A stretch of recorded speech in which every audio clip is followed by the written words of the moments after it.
आदरणीय दर्शकबिन नमस्कार।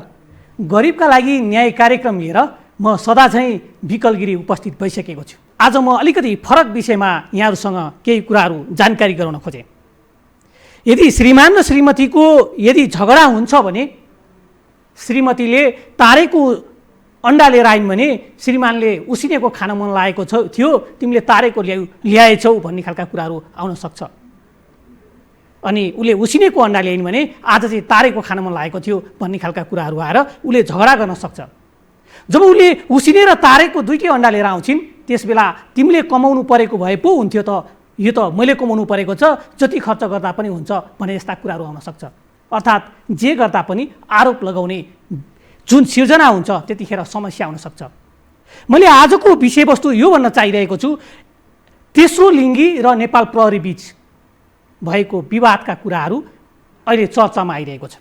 बिहिबार राति 9 बजे यो घटना घट्यो जहाँ तेस्रो लिङ्गीहरू र नेपाल प्रहरी बीच एक किसिमको झडप भए। यो पक्षमा को दोषी भन्ने प्रश्न उठ्न सक्छ।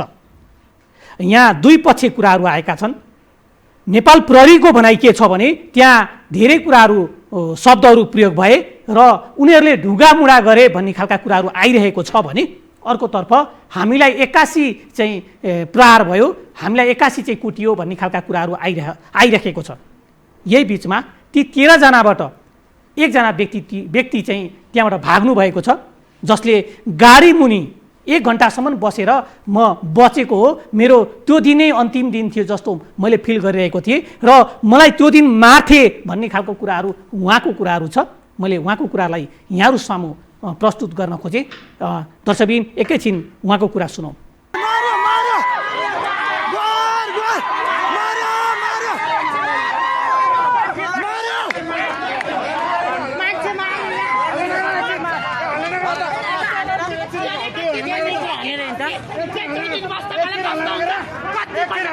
त्यो दिन चाहिँ के भयो भने चाहिँ म उता साथी भेट्ने चाहिँ उता मेरो काम परेर म उता बसमा गएको थियो। साथीसँग भेटेको थियो। साथीसँग भेटेर गफ गर्दाखेरि धेरै भएको थियो, 15-20 मिनट भएको थियो गफ गर्दै बसेको। अनि एक्कासी केही सिभिलमा हो कि ड्रेसमा पनि आएको थियो, सिभिलमा पनि मान्छे आएको थियो। हामी गफ गर्दै बस्दाखेरि त त्यतिखेर त साथीहरू सबै थियो, यता छुट्टो 2-3 जना भएर बसेको थियो। हामी एक्कासी आएर समातेको थियो। त्यो आउट ड्रेसमा पनि मान्छे आएको थियो, ड्रेसमा पनि मान्छे आएको थियो। एक्कासी समात्यो। सुरुमा एकजना साथीलाई समातेको, त्यहाँबाट मलाई समात्यो। त्यहाँबाट मलाई समात्दाखेरि मैले किन समात्यो भन्दाखेरि तिमी चुप लागेर बस, तिमी बोल्दै नबोल भनेर 2 जना आएको थियो। समात्यो। एकछिनपछि फेरि मैले किन समात्यो भन्दाखेरि उनीहरूले के पनि भन्ने चुप लागेर बस मात्र भनेको थियो। अनि त्यहाँबाट फेरि मैले छुट्याउनुखेरि म यसरी मैले नसमात्नु भन्दाखेरि फेरि पछि आएर फेरि 3 जना आएर 5 जना भएर फेरि समातेको थियो। अनि त्यहाँबाट हातकाटी पनि जबरजस्ती लगाइदिएको थियो। हामी साथी के अरे 15-16 जना थियो। 15 जनाको मास देखिसकेपछि 81 पुलिसले त तपाईँहरूलाई चाहिँ समात्ने हतकडी लगाउने त गरेन होला, केही न केही त थियो त्यहाँनिर जुन कुराले गर्दा चाहिँ पुलिसले लठी हान्नुपर्ने या केही गर्नुपर्ने अवस्थाहरू आयो होला नि त। त्यस्तो घटना भएकै थिएन कि 81 आएर समातेको हो। हिँड्दाखेरि 81 समातेको हो कि त्यो दिनमा। के पनि तपाईँहरूले केही नगरिकन 81 समातेको? यसरी बसिरहेको थियो, पछिबाट च्याप्पा समात्मा 81 म छाँगाबाट खस जस्तो भएको किन समात्यो भनेर। अनि उनीहरूको भनाइ चाहिँ के त, जस्तो के कारण के चाहिँ कुरा के त निस्कियो होला? त्यतिखेर निस्केन, समात्ने बेलामा निस्केन कि। एकजनाले मात्र समात्यो, 5 जना पुलिस आएको थियो कि तपाईँलाई समात्नलाई। हजुर। अनि त्योभन्दा अगाडि कुनै घटना घटेको थियो तपाईँहरू सम्बन्धी केही थियो? यो त थाहा भएन, केही घटना घटेको थिएन। 81 हो। 81 तपाईँहरूलाई त्यसो गरिएको? हजुर। धेरैजना साथीहरू घाइते भएका छन् होइन? सबै साथी घाइते भएको छन्। समात्दै लाँदाखेरि त्यो हातकाटी पनि राम्रोसँग लगाइदिनु भन्दाखेरि जबरजस्ती हातकाटी पनि जबरजस्ती लगाइदिएको थियो। हात पनि सुनेको छ, हात बिस्तारै लगा भन्दैन 81 हातकाटी लगाइदिएको। अनि तपाईँ प्रत्यक्ष त्यो रूपमा हुँदाखेरि तपाईँ चाहिँ कसरी जोगिनु भयो त? त्यतिखेर सबैले साथीहरूले पिटे खायो, सबैले कसको टाउकोमै हान्यो, कसको फेरि हात खुट्टामा हान्यो। मेरो पनि हानेको थियो, मेरो पनि यता बस मुनि छिरेर बसेको थियो।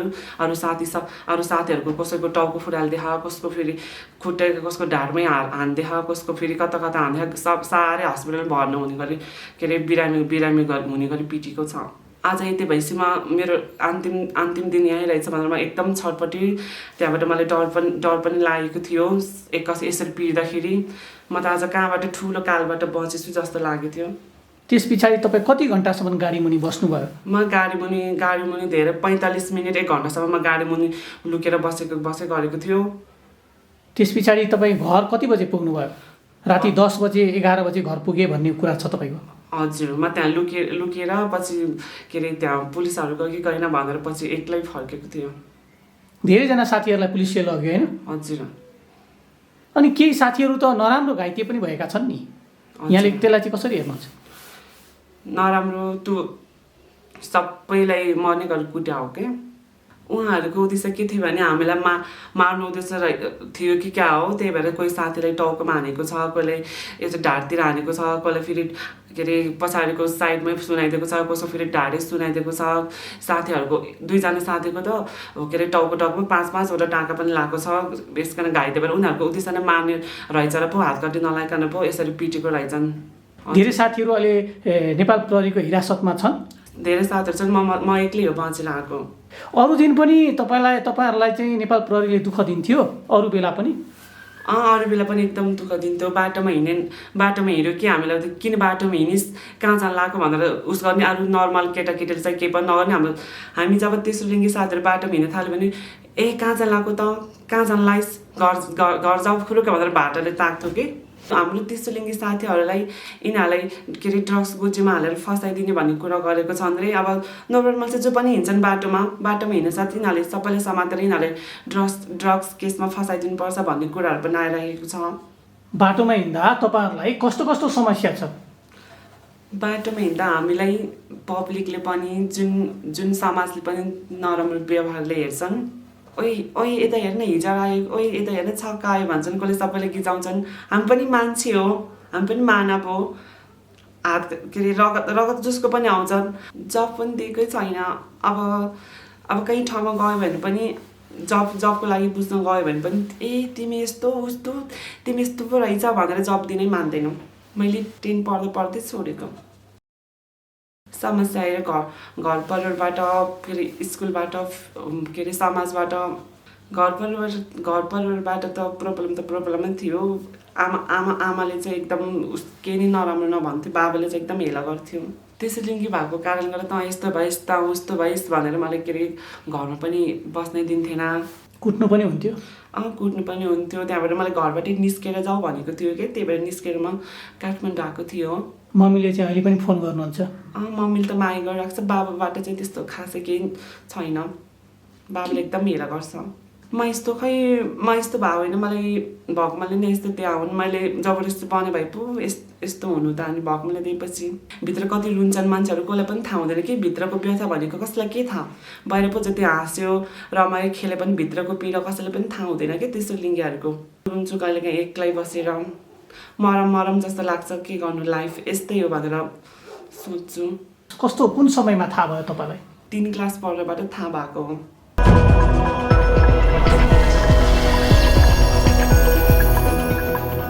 यो अन्तर्वार्ता लिइरहँदाखेरि मैले उहाँसँग केही कुराहरू राख्न खोज्दाखेरि उहाँले आफ्नो अनुहार देखाउन चाहनु भएन र आफ्नो फेस चाहिँ उहाँले प्रस्तुत गर्न चाहनु भएन।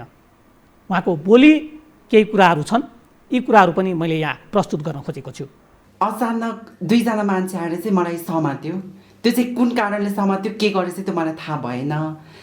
अनि लाइक मलाई किन यस्तो गर्नुभएको मलाई अर्कै फिल भयो र मलाई किन यस्तो गर्नुभएको भनेर म हिँड्न लाइक यस्तो गर्न खोजेँ। अनि मलाई चाहिँ अरू 3जना एड भएर 3जना थपेर चाहिँ मलाई 3जनाले समात्नु भयो र मलाई इमिडिएटली उति बेला नै हातकडी लगाउनु भयो। त्यो चाहिँ म निर्दोष नै थिएँ। मैले कसैलाई केही गरेको थिएन, होइन।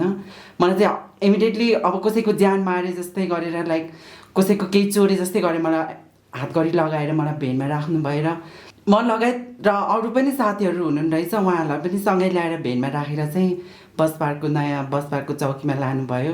कपाल तानेर लाइक यस्तो थुक्ने दुर्व्यवहार गर्नुभयो। तर त्यो उहाँले चाहिँ कुन कारणले गर्नुभयो त्यति गर्दा पनि हामीले सहेर बस्यौँ। अनि उहाँहरूले चौकी लानुभयो, लगेर यस्तो उस्तो गरेर हामीलाई दुर्व्यवहार गर्नुभयो।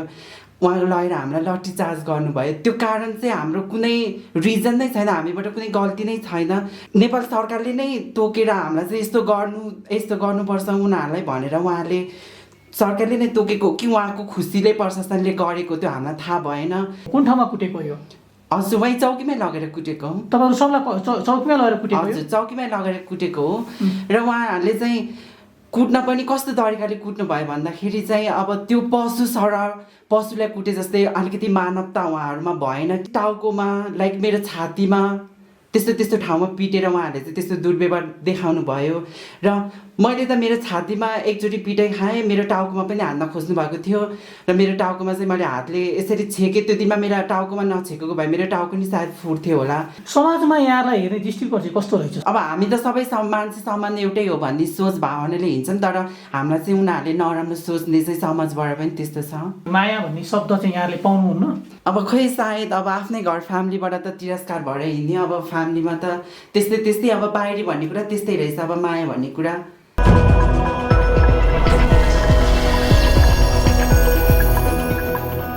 दर्शकबिन, आज मैले तेस्रो लिङ्गीहरूको समस्याका कुराहरू, उहाँले पाउनुभएको समस्याहरू के रहेछन् र कस्तो कस्तो समस्या चाहिँ समाजमा छ, घर परिवारमा रहेछ भन्ने कुराहरूको लागि पनि मैले यहाँ एकजना अर्को व्यक्तिसँग लिएको कुराकानी मैले यहाँलाई सुनाउन चाहेँ। नमस्ते, मेरो नाम सुनिता लामा। किनभने चाहिँ म आफूले आफ्नो जेन्डर आइडेन्टिटी भन्नुपर्दाखेरि चाहिँ म टिजी अथवा तेस्रो लिङ्गी महिला भन्न रुचाउँछु। विशेष गरी चाहिँ म किन आज यो तपाईँहरूको अगाडि आइपुगेको छु भन्दाखेरि चाहिँ जसरी अस्ति बस पार्कमा जसरी हाम्रो समुदायप्रति चाहिँ पुलिस प्रशासनले चाहिँ कसरी कुटपिट गरिरहनु भएको थियो, एकदमै त्यो मेरो एकदम मन दुखेको थियो। त्यही भएको कारणले गर्दाखेरि चाहिँ आज म यही कुराहरूको चाहिँ विषयमा चाहिँ म तपाईँहरूलाई भन्न चाहन्छु। जुन दिन घटना घट्यो त्यो दिनको कुरालाई चाहिँ मैले अलिकति लिन चाहेँ। त्यो दिनको घटना कस्तो हो भन्दाखेरि चाहिँ हाम्रो जसरी चक्रपथको डिएसपी साहबले चाहिँ उहाँले चाहिँ परिचालन गर्नुभएको रहेछ। उहाँले चाहिँ कस्तो भयो भने सिभिल ड्रेसमा चाहिँ उहाँको फौजलाई चाहिँ परिचालन गर्नु भएर क्लाइन्ट बनेर हाम्रो साथीहरूलाई चाहिँ तिमी जानी हो मसँग भनेर चाहिँ उहाँले हात समातिको कारणले गर्दाखेरि चाहिँ हुन्छ नि, आफ्नो ज्यानको सुरक्षा आफूलाई लाग्छ नि त। मलाई कसैले चोले पो समात्यो कि न यो गुन्डा पो हो कि यसले न मलाई मार्नु पो लाग्यो कि भनेर चाहिँ अब के गरेको भन्दाखेरि चाहिँ उहाँले हातपात गरेर प्रशासन बोलाएर कुटपिट गरेर चाहिँ अनि रोडमै नाङ्गो झार गरेर चाहिँ लिएर जानुभएको चाहिँ कुरा हो यो।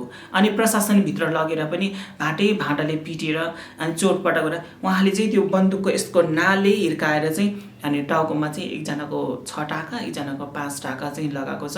जस्तो हतकडी लगाएर लिएर गएको भन्ने कुरा आएको छ, यो के हो? यो हतकडी लाइएको छैन। खास लानु पर्दाखेरि चाहिँ अहिले मैले बुझ्दाखेरि चाहिँ सिडिओबाट चाहिँ पक्राउ पुर्जी ल्याएर समात्नु पर्ने थियो, तर उहाँले पक्राउ पुर्जी नल्याइकन भनौँ न आएर भट्टाभर नै आएर पिटेर चाहिँ लिएर गएर चाहिँ पक्रिनु पर्ने चाहिँ के कारण थियो? जस्तो पक्रिनै पर्ने, सिडिओको चाहिँ पक्राउ पुर्जी ल्याउनै पर्ने कारण चाहिँ के थियो त?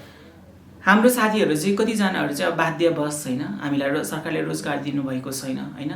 म आफै भनौँ हामी रोडमा उभिनुपर्छ होइन। एउटा भनौँ न मलाई घाँस बाँस कबासको आवश्यक छ होइन, काठमाडौँ सहरमा कोठा भाडा तिर्नुपर्छ। मैले आफूले कुनै क्लाइन्टको खोजीमा म गएको छु भने उहाँले चाहिँ त्यो कुन दृष्टिकोणले हुन्छ यिनीहरू चाहिँ यौन पेसा गर्नै आउनु भएको हो, यिनीहरू चाहिँ यौन व्यवसायी हो भनेर चाहिँ त्यो अनुसारले चाहिँ कुटपिट गरेर चाहिँ त्यो दुर्व्यवहार गर्नुभएको चाहिँ मलाई लाग्छ। त्यो भएको कारणले गर्दा चाहिँ हामीलाई पनि त बाँच्नु त छ नि, हामीलाई पनि त खानै छ, हामीलाई त सुत्नै छ, लाउनै छ, लाज ढाक्नै छ। त्यही भएको कारणले गर्दाखेरि चाहिँ हामीले केही पारिश्रम केही पाउनको लागि हामी रोडमा उभिन्छौँ, हाम्रो साथीहरू उभिन्छौँ। त्यही भएको कारणले गर्दाखेरि चाहिँ त्यो घटना घटेको चाहिँ मलाई लाग्छ। त्यही भएको कारणले गर्दा चाहिँ त्यो चाहिँ हुन नहुने थियो होइन। प्रशासनले एउटा सुरक्षा दिनुपर्ने भनौँ न हरेक कुराहरूको उहाँको आफ्नो जिम्मेवारी थियो, तर त्यो जिम्मेवारी वहन गरेको जस्तो चाहिँ मलाई लागेको चाहिँ छैन। किनभने हामी पनि मानव हो होइन, किनभने हामीलाई पनि कसैले बाउ आमाले जन्माएको छोराछोरी हो, हामी यस संसारमा जन्मिएको व्यक्ति हो, हामी पनि कुनै आकाशबाट अथवा धरतीबाट उत्पन्न भएको व्यक्ति होइन। त्यही भएर कारणले गर्दाखेरि हामीलाई समाजले हेर्ने दृष्टिकोण चाहिँ फरक छ होइन। एउटा महिला एउटा पुरुष भन्दा पनि फरक छ। त्यही भएर कारणले गर्दाखेरि चाहिँ हाम्रो समुदायले चाहिँ एकदम दुःख अवस्थामा जिउनु परिरहेको अवस्था भएको कारणले गर्दा चाहिँ प्रशासनले चाहिँ हाम्रो साथीलाई चाहिँ कुटपिट गर्नुभयो। त्यही भएको कारणले गर्दाखेरि चाहिँ हाम्रो साथीहरू चाहिँ बाध्यवश रोडमा उभिनु पर्ने अवस्था चाहिँ छ। त्यो भएको कारणले गर्दाखेरि चाहिँ हाम्रो साथी रोडमा उभिँदाखेरि चाहिँ प्रशासनले चाहिँ जुन व्यवहार गर्नुपर्ने थियो त्यो व्यवहार गर्नु भएन, अलिक फरक व्यवहार गर्नुभयो। अनि कोटफिट गरेर चाहिँ नाङ्गो बनाएर चाहिँ उहाँहरूले चाहिँ हिरासतमा लिइयो। तर पनि उहाँ चाहिँ मर्ने अवस्थामा हस्पिटल ग्रिन सिटीमा चाहिँ राख्नुभएको थियो। हाम्रो साथीहरू चाहिँ एकदम टाउको फुटेको थियो अनि उहाँको जिउभरि निल्डाम थियो। म त्यो देखेर एकदम भावुक भएको थिएँ, म रोएको थिएँ मेरो मनभित्र। हुन त उहाँलाई पीडा पर्दाखेरि मलाई दुखेको थियो होइन। त्यो भएको कारणले गर्दाखेरि चाहिँ मलाई चाहिँ हाम्रो समुदायलाई चाहिँ किन यस्तो म प्रश्न गर्न चाहन्छु। यो राज्यमा के हामीलाई जिउने अधिकार छैन? खोइ त मानव अधिकार कहाँ गए? खोइ त मानवले हामी एउटा मानव हो, हामी जिउने अधिकार छ। संविधानमा हामीलाई सम्बोधन गरी तापनि तर पनि हाम्रो अधिकार हामीले प्राप्त भइसकेको छैन। त्यही भएर कारणले गर्दा राज्यले हामीलाई स्वीकार्नु पर्यो, एक्सेप्ट गरिदिनु पर्यो। हामीलाई फ्यामिलीले हामीलाई एक्सेप्ट गर्नुभएको छैन। हामी कतिचोटि हाम्रो फ्यामिलीलाई हामी भन्छौँ म यस्तो हुँ भनेर, तर पनि मेरो फ्यामिलीले मलाई एक्सेप्ट गरिरहनु भएको छैन। म मेरो फ्यामिलीलाई पनि भन्न चाहन्छु, मेरो समुदायको परिवारलाई भन्न चाहन्छु, तपाईँले जन्म दिनुभएको छोरा अथवा छोरी हामी आज रोडमा उभिएर आफ्नो जीविका उपार्जन गरेर गुजारा गरेर जिउनु पर्ने बाध्य भएका छौँ। त्यही भएको कारणले गर्दाखेरि चाहिँ प्लिज हामीलाई पनि चाहियो रोजगार, हामीलाई पनि बाँच्ने अधिकार छ। हामी कहाँ जाने? रोजगार हामीलाई कसरी दिँदैन? हामी पढिलेखेका छैनौँ, रोजगारमा हामीलाई बन्देज गरिएको छ, हामीलाई उपनाम दिएको छ, हिजडा छक्का भनेर नाम दिएको छ। हामी कहाँ जाने? हामीलाई शिक्षा छैन, रोजगार छैन। त्यही भएर कारणले गर्दाखेरि चाहिँ हामीलाई आज स्वीकार्नुहोस्। तपाईँहरूले स्वीकार्नुभयो भने आज आई होप म पनि तपाईँ जस्तो एउटा नर्मल व्यक्ति भएर जिउन चाहन्छु, म पनि बाँच्न चाहन्छु। त्यही भएर कारणले गर्दाखेरि आउनुहोस्, तपाईँ हामीसँग मिल्नुहोस्, हाम्रो व्यथा हेरिदिनुहोस्, हाम्रो पीडाहरू हेरिदिनुहोस् र अनि तपाईँले हामीलाई भित्रबाट हेरिदिनुहोस्। अनि त्यसपछि तपाईँले हामीलाई स्वीकार्न एकदम सहज हुन्छ जस्तो मलाई लाग्छ। मेरो आफ्नै पीडा छ, मेरो आफ्नै कथा छ, मेरो आफ्नै व्यथा छ, मेरो आफ्नो परिचय मैले खोज्दाखेरि म के हुँ, म कहाँ जाउँ, कसो गरौँ भनेर मैले आफैले सुसाइड पनि गर्ने कोसिस गरेँ। तर जीवन त्यतिमा अन्त्य हुँदो रहेनछ। मलाई एकदम गाह्रो थियो, मलाई कठिन थियो। मलाई मेरो परिवारले स्वीकार्नु भएन, मलाई मेरो कथा सुन्ने, मेरो व्यथा सुन्ने कोही थिएन। लास्टमा म आउनु पर्यो रोडमा। म रोडमै आएँ, म रोडबाटै मैले आफ्नो जीविका आफ्नो उपार्जन गरेर म आज योसम्म आएको छु। मलाई पनि कतिचोटि प्रशासनले मलाई एकदम कुटपिट गर्नुभएको छ, मलाई पुलिस प्रशासनले एकदम गर्नुभएको छ। मलाई अधिकार दिएन, मलाई न्याय दिएन। तर पनि मलाई एउटा हिजडा र छक्काको नाम दियो। म के गरौँ? म मरौँ? म के गरौँ? प्लिज मलाई तपाईँको सहयोग मलाई चाहिएको छ। प्लिज मलाई तपाईँको सहयोग चाहिएको छ। हामीलाई चाहिँ यो हिजडा हो, यिनीहरू चाहिँ यो चाहिँ समाजको विकृति हो भनेर चाहिँ हामीलाई होइन प्रहार गर्ने, अपशब्द प्रयोग गर्ने, हामीलाई होइन तुच्छ व्यवहार गर्ने। अनि त्यस्तो मैले आफैले भोगेको छु। मैले पब्लिक प्लेस गाडीमा चढ्दा होस् अथवा मैले आफ्नो भाडा डेरामा बस्दा होस् होइन, म जहाँ जाँदाखेरि पनि मलाई त्यो तुच्छ व्यवहार चाहिँ गरेको मैले एकदम भोगेको छु। मेरो मनभित्र नै छ। यो मैले आफैले भोगेको कारणले गर्दाखेरि मैले आफैले नै भनौँ, मैले प्रशासनले पनि मलाई महिलाको दर्जा दिँदैन। मलाई चाहिँ त्यो यिनीहरू चाहिँ यो अप्राकृतिक हुन्, यिनीहरू चाहिँ विकृति हुन् भनेर नै उहाँहरूले हामीलाई महिला प्रहरीले चाहिँ हामीलाई समातेको चाहिँ अहिलेसम्म कुनै पनि रेकर्ड छैन।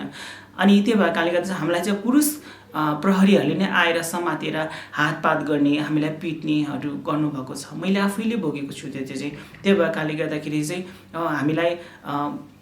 हामीलाई प्रहरी जवान होइन तर महिला चाहियो। हामी आफूले आफूलाई महिलाको प्रस्तुत गर्छ भने हामीलाई महिलाले आएर हामीलाई समात्नुभयो भने हामीलाई साँच्चै हामीलाई सहज हुने थियो। हामीले कुनै पनि गुनासो गर्ने ठाउँ हुनु थिएन जस्तो चाहिँ मलाई लाग्छ।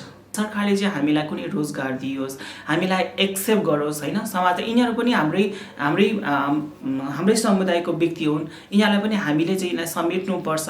यिनीहरूलाई हामीले हरेक कुराहरूको अपर्च्युनिटी, हरेक कुराको अवसर दिनुपर्छ जस्तो चाहिँ मलाई लाग्छ।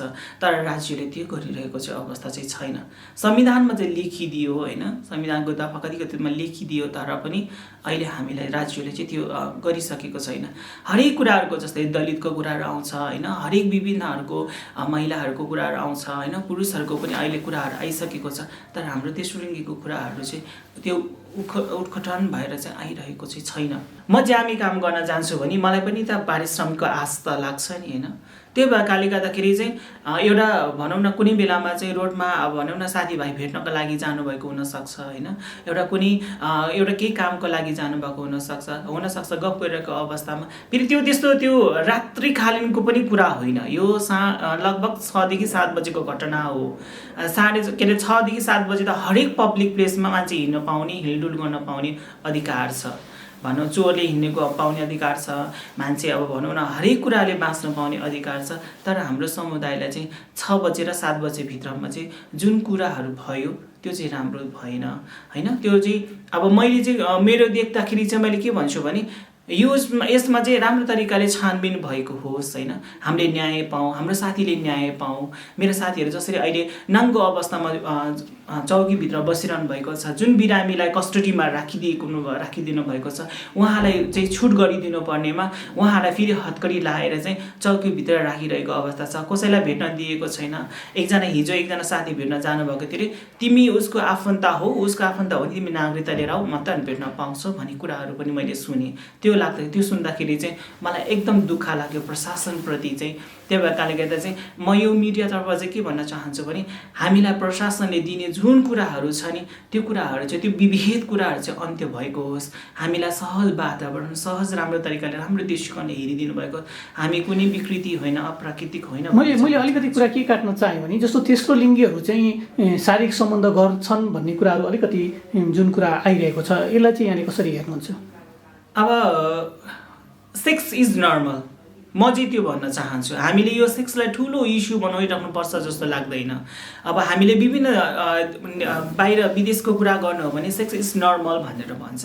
हुन त हामी विदेशको एउटा नेपाललाई कम्पेयर नगरौँ, तर पनि कस्तो हुन्छ भने हामीले हरेक मान्छे एउटा किरा फटेङ्ग्रालाई पनि सेक्सको आवश्यक पर्छ, एउटा पशुलाई पनि एउटा सेक्सको आवश्यक पर्छ, एउटा महिला एउटा पुरुषलाई पनि सेक्सको आवश्यक पर्छ, हामीलाई पनि सेक्सको आवश्यक पर्छ, मलाई पनि पर्न सक्छ। तर यसलाई व्यवसायको रूपमा लिए भन्ने कुरा आउँछ नि त। व्यवसाय चाहिँ भन्नु मिल्दैन, किनभने म यसमा व्यवसाय हो भनेर चाहिँ भन्छु जस्तो चाहिँ मलाई लाग्दैन। कसैले मलाई मन मिलेर, कसैले मलाई राम्रो देखेर मेरो आफ्नो मूल्याङ्कन गरेर लान्छ भने उसको केटाको पनि त दोष हो नि, क्लाइन्टको पनि त दोष हो नि, मेरो मात्रै दोष त होइन। त्यही भएको कारणले गर्दाखेरि चाहिँ यो चाहिँ दुईजना मिलेर भएको कुराहरू, कसैले आफ्नो सेक्सको लागि चाहिँ कसैले रुपियाँ पैसा तिरेर आफ्नो सेक्सको सम्भोग गर्छ भने why not, sex is normal, यसमा ठुलो इस्यु हुनुपर्छ जस्तो चाहिँ मलाई लाग्दैन। म फेरि अर्को घटना पनि भन्न चाहन्छु, किन भन्दाखेरि चाहिँ जुन हेटौँडामा हाम्रो अजिता नानीको घटना, जसरी यही रिलेटिभमै हो, कसैले मलाई पैसा दिन्छु भनेर चाहिँ उहाँले लिएर जानुभयो, अनि त्यो मोलमलाइको कुराहरू भन्नाले मोलमलाइ चाहिँ नभनौँ, केही पैसा दिन्छु भनेर चाहिँ उहाँलाई लगेर चाहिँ एकान्तमा लगेर चाहिँ घाँटीमा डोरी लगाएर मारेर फालेको अवस्थाहरू पनि छ होइन। कतिजनाहरू चाहिँ त्यसरी आफ्नो पीडा मनभित्र दबाएर बाँच्ने चाहिँ कसरी त भनेर चाहिँ उहाँले एकदम आफैले आफैलाई घात गरेको पनि पीडाहरू छ। त्यही भएकाले गर्दाखेरि चाहिँ मैले भन्न चाहेको चाहिँ के भन्दाखेरि चाहिँ कुनै पनि कुराहरू चाहिँ हामीलाई मान्छेहरूले चाहिँ नराम्रो कुराले चाहिँ भनौँ प्रभाव पर्छ कि, त्यही भएर कारण हाम्रो त्यस्तै साथी पनि मर्नुभयो भन्ने चाहिँ मैले एउटा अलिकति कुराहरू चाहिँ उठाउन चाहेँ। त्यही भएर कारणले मान्छेले चाहिँ हाम्रो समुदाय पैसाकोमा पनि ज्यान गएको अवस्थाहरू पनि मैले देखेको छु। त्यही भएर कारणले गर्दा चाहिँ पैसा ठुलो होइन, तर हामीलाई राज्यले स्वीकार्नु चाहिँ सबैभन्दा ठुलो हो, हामीलाई परिवारले सबैभन्दा स्वीकार्नु सबैभन्दा ठुलो हो। आज हामीलाई राज्य र समाज र हाम्रो फ्यामिलीले चाहिँ स्वीकारिरहेको अवस्था छैन। मलाई एकदम दुःख लाग्यो, म कहाँ जाउँ, मलाई एकदम दुःख लाग्यो। प्लिज स्वीकार्नुहोस्, हाम्रो समुदायलाई स्वीकार्नुहोस्, तपाईँको हेर्ने नजर चेन्ज गर्नुहोस्। हाम्रो अहिले युनिक तथा लैङ्गिक अल्पसङ्ख्यक समुदायको चाहिँ जनगणना सङ्ख्या चाहिँ भन्नुपर्दाखेरि चाहिँ लगभग अहिले 8 लाखदेखि 9 लाखसम्मको चाहिँ हुनुहुन्छ। ती सबै बेरोजगार छन्। रोजगार कतिजना रोजगार हुनुहुन्छ, रोजगार पाउनु भएको लगभग समथिङ 500 देखि 600 जना मात्रै हुनुहुन्छ होला, अरू त बेरोजगार हुनुहुन्छ। बेरोजगार हुँदाखेरि चाहिँ कहाँ चाहिँ जाने त? छैन, रोजगार छैन। अनि म त रोडमै आउनु पर्यो, मलाई त खाना चाहियो, लाउन चाहियो। अनि त्यसपछि मैले कसरी यौन व्यवसाय गरेँ त? मैले कसरी म आफ्नो इज्जत बेच्दै हिँडेँ त? राज्यले चाहिँ यसमा अलिकति ध्यान आकर्षण गर्नुपर्ने जस्तो चाहिँ मलाई लाग्छ। मैले फेरि म भन्न किनभने प्रशासनमा चाहिँ फेरि विभाजन गरिएको छ हाम्रो समुदायलाई चाहिँ। जसरी चाहिँ जुन घाइते व्यक्तिलाई चाहिँ रिहाई गर्नुपर्ने थियो त्यो चाहिँ रिहाई भएको छैन। त्यही भएकाले गर्दा चाहिँ त्यो दिन समातेको घटनाहरू चाहिँ कतिजना हुनुहुन्छ भने 14 जनादेखि 15 जनाका हाराहारीमा हुनुहुन्छ। उहाँहरू चाहिँ विभाजन गरिएको छ। अनि 4 जनाको ग्रुप चक्रपथमा राखिएको छ, अनि 4 जनाको ग्रुप गौशाला वृद्धमा राखिएको छ, 4 जना चाहिँ यता बालाजी वृद्धमा लगेर राखेको छ, 4 जना चाहिँ यता सोरुखुटे वृद्धमा लगेर राखेको छ। त्यसरी चाहिँ विभाजन गरिएको छ। यो विभाजन गर्नेको कारण चाहिँ हामीलाई पनि थाहा छैन यसको राज चाहिँ के छ, उहाँ प्रशासनको के कूटनीति छ त्यो चाहिँ मलाई थाहा छैन। तर मलाई आई होप प्रशासनभित्र पनि यो भनौँ न राजनीतिको भनौँ न चलखेल हुँदो रहेछ भन्ने कुरा चाहिँ ममा एउटा क्वेसन मार्क चाहिँ आएको छ। एकदम मलाई त्यो कुराले चाहिँ मलाई म भन्छु कि किन त्यस्तो पक्षपात।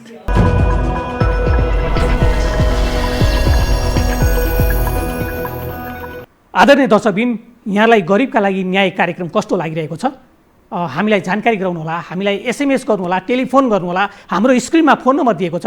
कानुन सम्बन्धी कुनै पनि समस्या छ भने यहाँले हामीलाई जानकारी गराउन सक्नुहुनेछ। यहाँको समस्याको समाधान हामी गर्ने कोसिस गर्नेछौँ। र आर्थिक कारणले नै यहाँ न्यायबाट वञ्चित हुनुभएको छ भने पनि यो कार्यक्रममा यहाँले भाग लिन सक्नुहुनेछ। हाम्रो प्रयास यहाँका लागि न्याय दिने हुनेछ भन्दै यो कार्यक्रमबाट हामी सम्पूर्ण टिमलाई र मलाई पनि बिदा दिनुहोस्। नमस्कार।